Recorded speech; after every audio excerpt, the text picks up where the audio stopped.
Assalamualaikum warahmatullahi wabarakatuh. Hello everyone, back to our group 1. Okay, before that, I want to introduce myself. My name is Muhammad Gozia Zikra, and my group is Aishi Shafitri and Aulia Fauzi. Okay, now we will explain about the writing test assessment. So for the first, let me talk about concept of writing test. Writing test is a form of language assessment that use writing format to measure students' language abilities. Writing tests may include selected response item like multiple choice, true, false, or matching.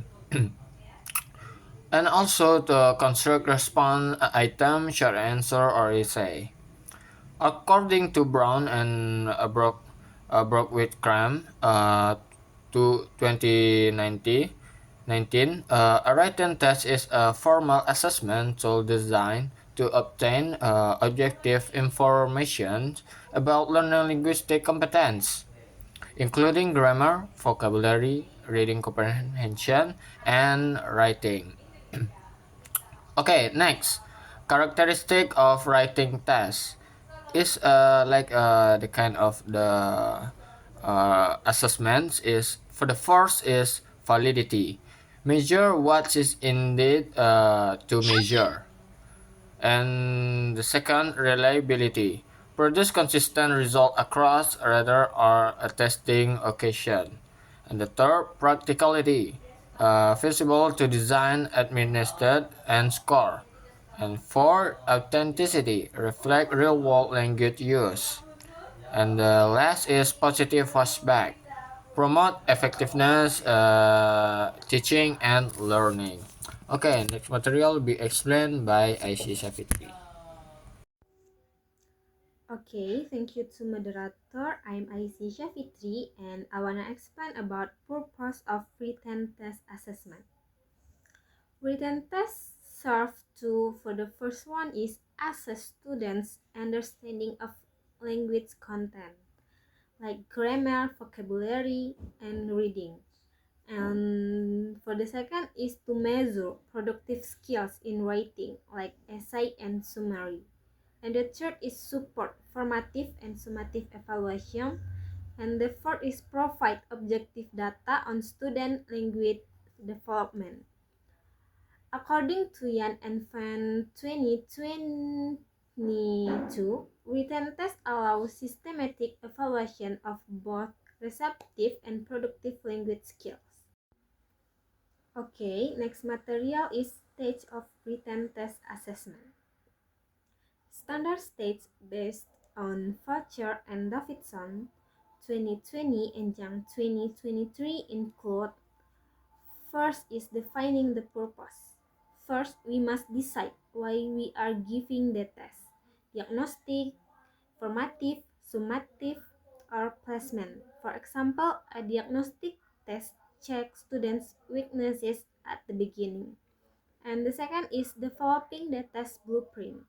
This step includes creating the test plan, the indicators, cognitive level, and number of items. The blueprint ensures the test is balanced. And the third is writing test items. Next, we write the questions. We choose whether the items are multiple choice questions, short answer, or essays. Questions must be clear and match the learning objectives. And for the fourth is reviewing and validating items. Experts or teachers check whether the items are correct, clear, and valid. And the fifth is try out. The test is tried out to analyze difficulty, discrimination, and option effectiveness. This helps remove weak items. And for the sixth is test administration. We prepare time, instruction, and procedures so students can take the test smoothly. And for the seventh is scoring.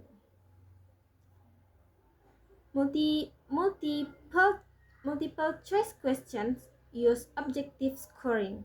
Essay Essays use rubrics, either holistic or analytic.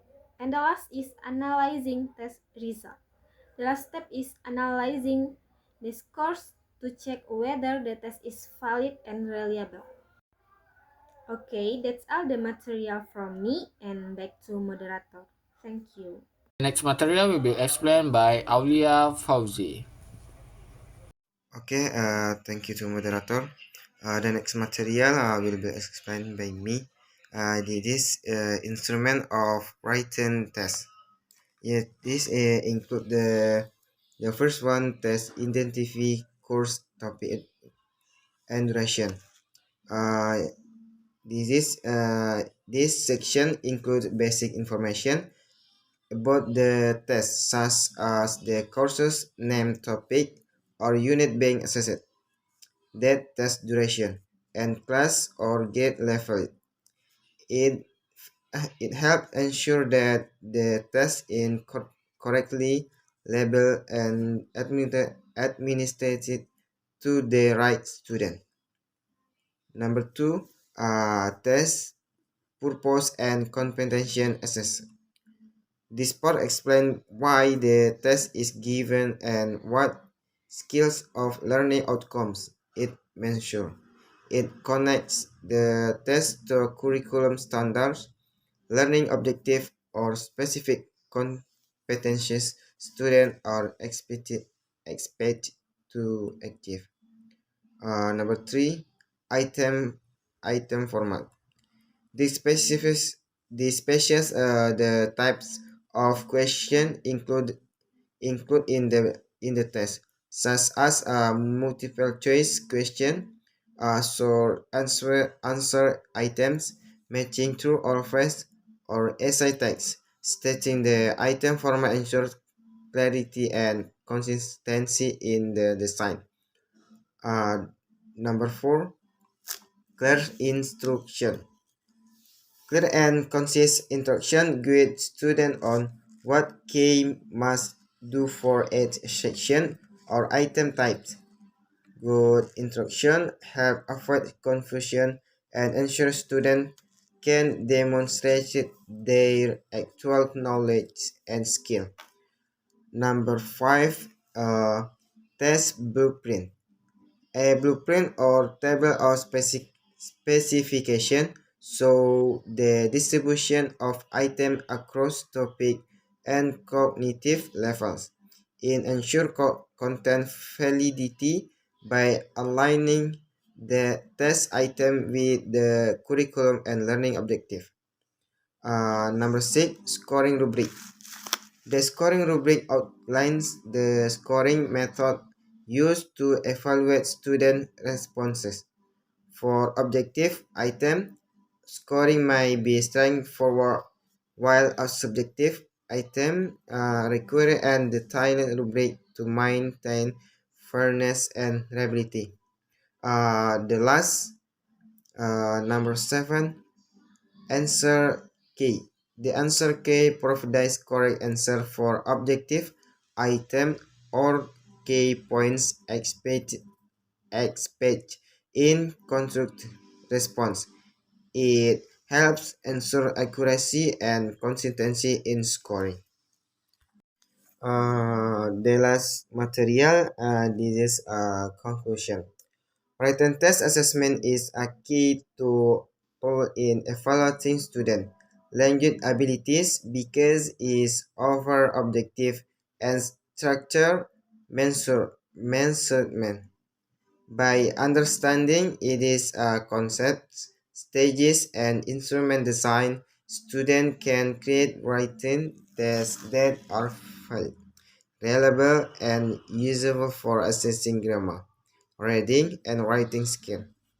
Mastery of these principles ensure that written tests support effective teaching and provide an accurate information about learning language progress. Okay, thank you to moderator. Back to moderator. Okay, that's all for our group. We are from group 1. Thank you for your attention. We hope that we can use that in learning. Thank you very much. We are from group 1. See you the next video. Assalamualaikum warahmatullahi wabarakatuh.